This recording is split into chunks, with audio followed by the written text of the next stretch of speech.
Estamos iniciando aqui um episódio do nosso podcast, a atuação da TCC na depressão. Somos as alunas do 7º período de psicologia, né? Estamos aqui com a nossa convidada, a psicóloga Francinaide Vieira Monteiro. Ela é pós-graduanda hoje em dia, né? Já fez sua graduação em psicologia pela Uninasal. É ex-aluna daqui da sede, Doroteias. E as suas pós-graduações hoje em andamento é TCC para sessões breves, psicologia clínica, terapia de casais e família. Francinaide ou Naide, como você quer ser chamada? Fica à vontade. Vamos lá, Naide, né? Pode ficar à vontade. Naide, você quer pontuar mais alguma atuação sua hoje em dia? Alguns agradecimentos? Eu quero agradecer, né, o convite dessas alunas do 7º semestre, da professora Ilana, no qual um dia eu também fui aluna da Ilana, né? Então é um imenso prazer estar aqui partilhando, na verdade, nessa troca de conhecimentos, né? Porque, na verdade, é uma troca, né? E eu estou muito feliz em estar aqui hoje. Minha atuação é na área clínica, eu atendo na modalidade tanto online quanto presencial. Estou fazendo essas 3 graduações que ela já mencionou e também estou fazendo uma formação em TCC por um instituto. E a TCC foi minha escolha. Sou apaixonada por essa abordagem que eu escolhi para atuar dentro da clínica, né? Certo. Minhas colegas, vocês querem falar um pouco sobre o nosso tema, que é a depressão?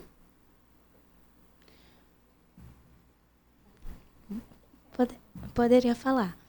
A depressão, ela muitas vezes é vista só apenas como tristeza. E não é só tristeza. A depressão, ela traz outros...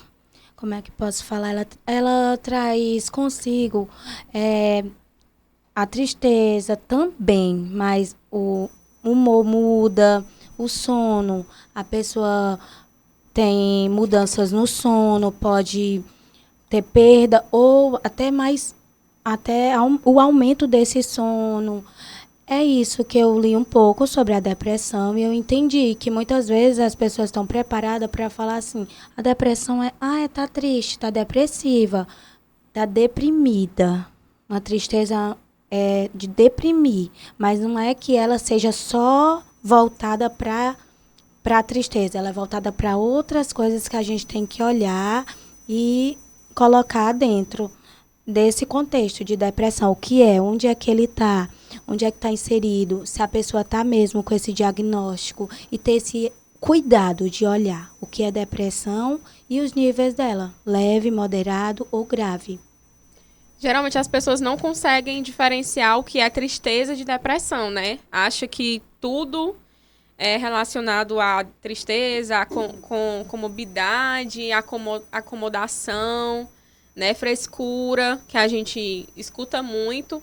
Mas eu queria te perguntar, né, o que faz a diferenciação entre tristeza e depressão? Bom, a tristeza é algo passageiro, né? É algo voltado de alguma frustração. Já na depressão é algo persistente, né? E para além disso, vem acompanhada de vários outros sintomas, né? Como a colega falou, tem a questão ou da insônia, ou da hipersonia, né? A questão de ou aumento de peso, ou o aumento do apetite, ou a diminuição do apetite. Tem a questão também do cansaço, a diminuição do que antes. Diminuição não, a maioria, o que fazia antes, que tinha prazer, já não faz mais. Então, são muitas questões, como a colega bem pontuou, que precisam ser analisadas para se chegar a uma hipótese diagnóstica, né? Então, é importante esse olhar que ela falou, né? A questões do contexto também, onde o paciente está inserido, uma anamnese bem feita, bem direcionada, perguntas direcionadas. Quando você já tem ali a demanda do paciente como depressão, então, aquela anamnese, você ela pode estar até estruturada, mas aí você pode criar algumas perguntas que vá mais para dentro desse contexto da depressão, para você ir mais a fundo daquela temática, para ver se realmente o paciente tem todos os critérios, né, que o DSM-5 coloca como critério para ser um diagnóstico de depressão. Mas alguém vai pontuar alguma coisa? Eu quero fazer uma pergunta. Naide, como a TCC pode ajudar na identificação dos pensamentos que geram sentimentos desconfortáveis? Bom, a TCC, o nosso trabalho se dá justamente nessa base de identificação de pensamentos disfuncionais. E a partir desse identificação de pensamento, né, e uma das ferramentas que a gente utiliza é o RPD, né, o Registro de Pensamentos Disfuncionais. A gente vai entender que existe um padrão de pensamento e a gente vai conseguir, a partir disso, identificar algumas crenças intermediárias para depois chegar nas crenças centrais, né? E aí, a partir disso, a gente vai trabalhar. E uma das formas de ajudar é através da reestruturação cognitiva, né?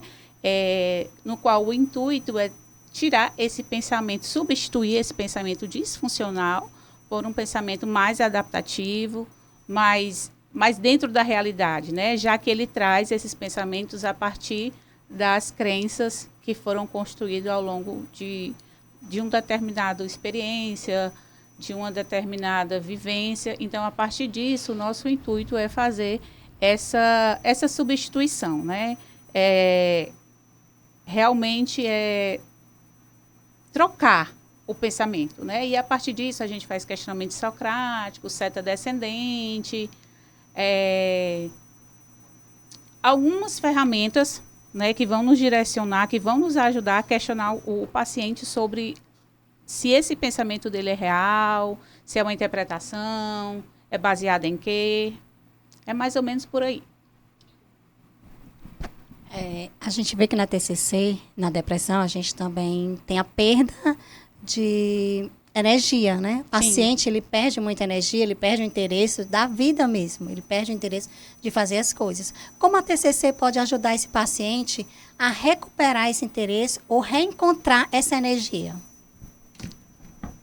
Bom, a depressão, a gente acaba precisando do apoio psiquiátrico, né?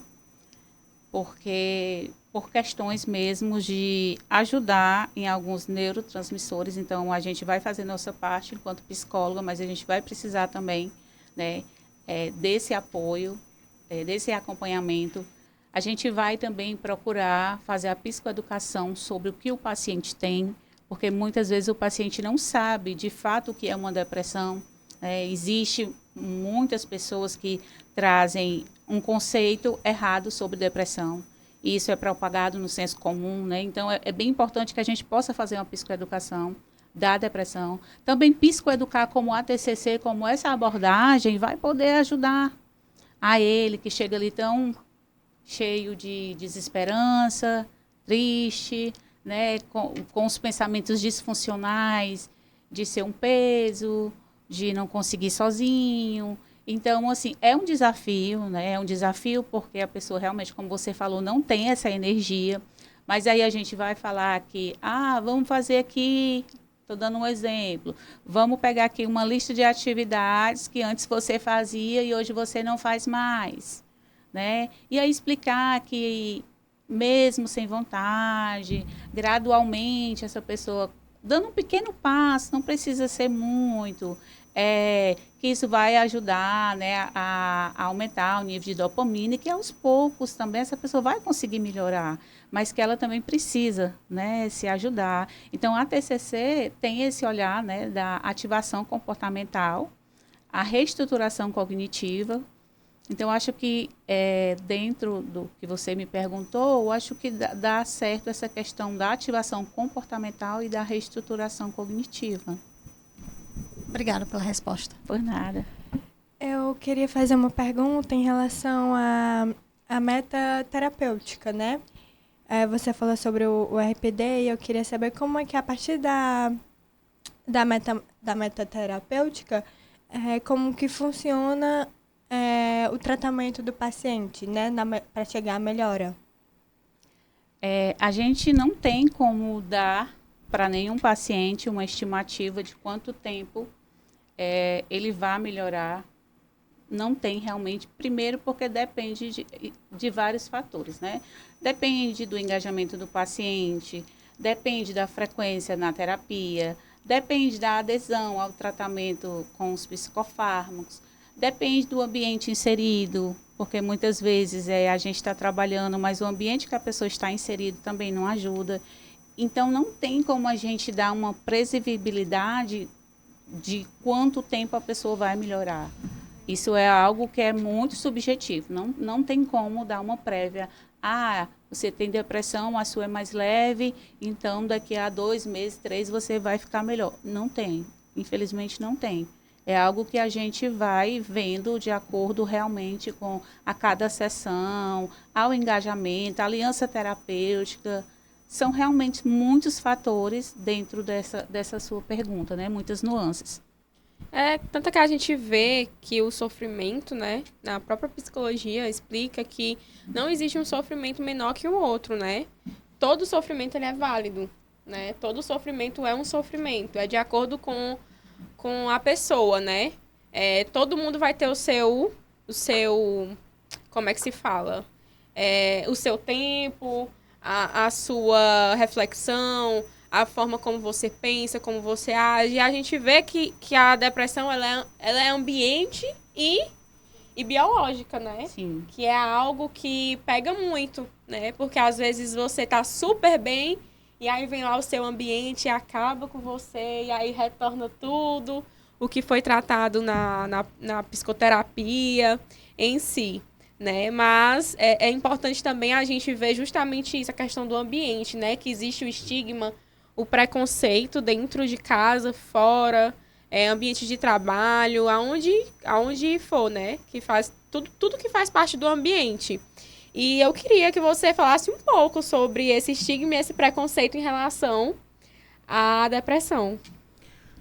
Bom, por mais que hoje em dia esse tema esteja realmente assim sendo mais olhado, mais investigado, esteja muito nas redes sociais, ainda existe um número de pessoas que têm um conceito errôneo sobre depressão, né?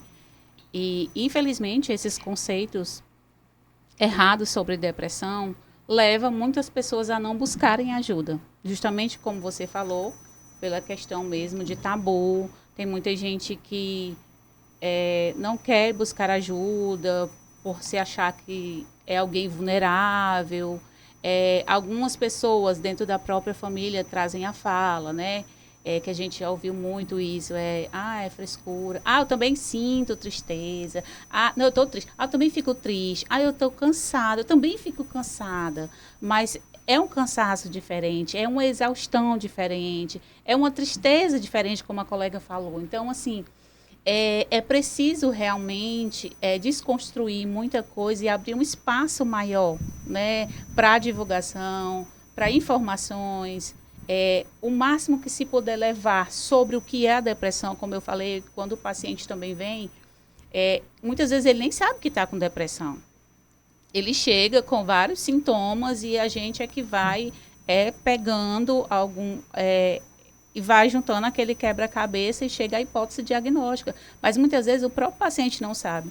Por quê? Falta de conhecimento, né? E às vezes tem a questão de internalizar que não pode pedir ajuda realmente, né? Por questões religiosas, culturais, enfim, né? São muitas as nuances que interpassam essa questão da depressão. Nádia, assim, pegando essa sua fala, eu gostaria de lhe perguntar como você fecha hoje um possível diagnóstico de depressão. Dentro da sua abordagem, né, da TCC, como você fecha hoje esse diagnóstico?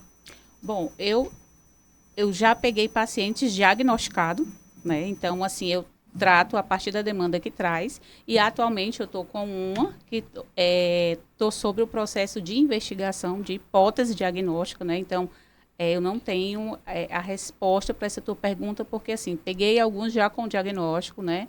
Que não se deram com o antigo terapeuta e vieram para mim, ou que tinham abandonado e me procuraram.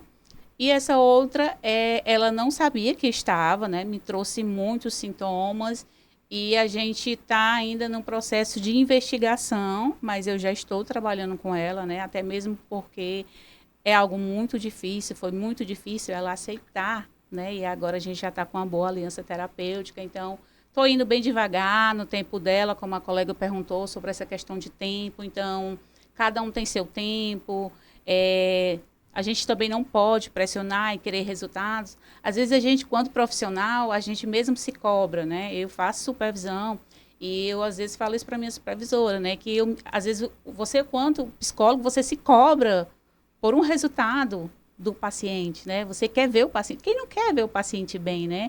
Mas você tem que entender que não é só sobre você. Você está ali, você faz seu trabalho, você faz supervisão, você estuda o caso, mas isso também é algo que compete ao paciente, né? E há outras coisas também, não só o paciente, mas o contexto é inserido e vários outros fatores, né? Já levando esse aspecto que você falou agora, era importante, eu queria que você falasse um pouco sobre os principais objetivos que a TCC ela pratica no tratamento da depressão. Eu acho que, assim, na verdade, essa pergunta já foi respondida, né, dentro do que eu já respondi das meninas, que é a questão realmente da reestruturação cognitiva, ativação comportamental, psicoeducação sobre a depressão. Tem várias outras coisas no qual a gente pode ajudar, mas isso vai depender também do plano de ação que a gente vai traçar para cada paciente, né? Naquele momento, o que é que está pior na situação do paciente? Se ele não consegue nem sequer tomar um banho, então, assim, a gente vai trabalhar nessa demanda que para a gente é mínima, mas para ele é algo realmente que é necessário. Bom, então, mas alguém quer falar mais alguma coisa? Eu queria só que a Nath falasse rapidinho sobre o sentimento de culpa que esse paciente traz para a depressão, para a terapia, né?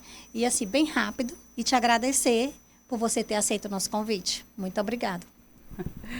Tá certo. O sentimento de culpa, ele está muito enraizado dentro de algumas crenças, né? E a gente vai perceber a partir dos pensamentos disfuncionais, e aí a gente vai conseguir entender qual é a crença que está predominando, e a partir disso a gente diminuir, trabalhar essa autocrítica. Vai ter muitas ferramentas que a gente vai usar, voltando novamente, que eu acho que é uma das coisas que a gente mais faz, que é a reestruturação cognitiva, né? Então, assim, a questão da culpa vai estar presente, mas a gente vai trabalhando sempre de acordo com a demanda que vai aparecendo. Quando vem essa questão da culpa, nos pensamentos disfuncionais, a gente faz a reestruturação, mas a gente vai atrás da base disso, né? De onde veio, qual é a crença, e começar a trabalhar a base, que no caso são as crenças, né? E eu vou agradecer, né? Ela já agradeceu, mas eu que agradeço, né? O convite aqui das meninas, da professora Ilana e do acolhimento de vocês. Obrigada, viu, meninas? Também quero agradecer novamente, né, a essa psicóloga incrível. Muito, muito bom poder tratar sobre esse assunto tão importante que a gente vê todos os dias, né? Eu, como uma pessoa que a minha família já é diagnosticada totalmente com essa patologia, né? E é importante a gente saber, entender, para não ficar simplesmente achando que uma informação ou um fake news dado é válido, né? É importante a gente procurar. E eu quero agradecer a ela, porque ela acatou a demanda, veio, falou, né? Em nenhum momento se fez... Se esquivou de responder, né? Exatamente, em nenhum momento se esquivou, né? Veio e deu o seu nome, né? E eu quero agradecer a quem está assistindo também, né? Espero que a gente tenha dado informações eficazes para vocês. Espero que tenhamos acatado com a demanda que a professora nos deu, né? E então, tá ok, né, galera? Mais alguém quer Obrigada. agradecer alguma coisa? Agradeço a esse profissional que veio nos atender, né? E, assim, dizer a importância que é ter uma profissional numa roda de conversa dessa aqui. E, mais uma vez, falando sobre um tema tão importante também, que é a depressão. Agradeço novamente. Obrigada, minha querida. Então ficamos aqui, né, o nosso episódio e espero que vocês gostem. Até a próxima. Até a próxima. Tchau. Tchau.